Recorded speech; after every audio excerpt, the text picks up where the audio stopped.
Class 10 के लिए महत्वपूर्ण है ये। रस किसे कहते हैं, हो गया ना। पहला, जिस काव्य को पढ़ने, लिखने, देखने या सुनने में दर्शकों को जो आनंद प्राप्त होता है उसे हम रस कहते हैं।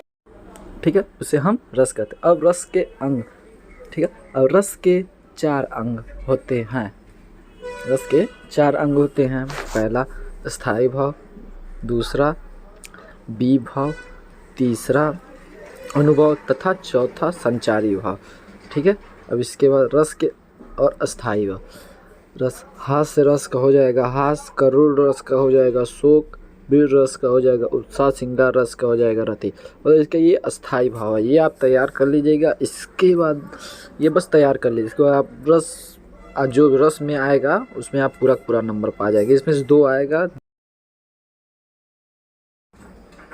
जिसमें से पहला है हास्य रस। हास्य रस किसे कहते हैं? हास्य रस जब हास्य नामक अस्थायी भाव, विभाव, अनुभव तथा संचारी भाव से पुष्ट होकर रस दशा को प्राप्त होता है तो उसे हम हास्य रस कहते हैं। इसका उदाहरण जब बुरे समय को देखकर गंजे तो क्यों रोए, किसी भी हालत में तेरा बाल न बाका हो, यह हास्य रस का उदाहरण हो गया। अब करुण रस, जब शोक नामक अस्थायी भाव, विभाव, अनुभव तथा संचारी भाव से पुष्ट होकर रस दशा को प्राप्त होता है तो उसे हम करुण रस कहते हैं। इसका उदाहरण हो जाएगा, हे खग मृग ए मधुकर श्रेणी, तुमने देखी सीता मृगनयनी। ये सबसे सरल उदाहरण है इसका, इससे सरल और कुछ नहीं है।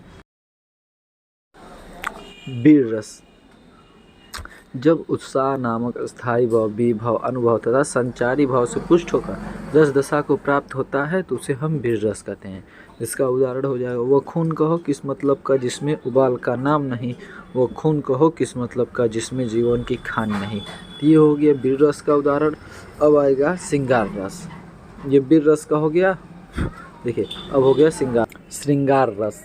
जब रति नामक अस्थायी भाव, विभाव, अनुभव तथा संचारी भाव से पुष्ट होकर रस दशा को प्राप्त होती है तो उसे हम वीर रस कहते हैं। ठीक है, अब इसका उदाहरण, उदित उदय गिरि मंच पर रघुवर बाल पतंग, विकसे संत सरोज सब, हर्षे लोचन भंग। ये श्रृंगार रस का उदाहरण हो गया। जैसे मैं जितना बताया हूँ उतना एक और बार आप लोग पढ़ लीजिएगा, उसके बाद आप लोग का तैयार हो जाएगा, ये रस पूरा तैयार हो जाएगा। अब इसके बाद हम दूसरे वीडियो में आगे हम बताएंगे।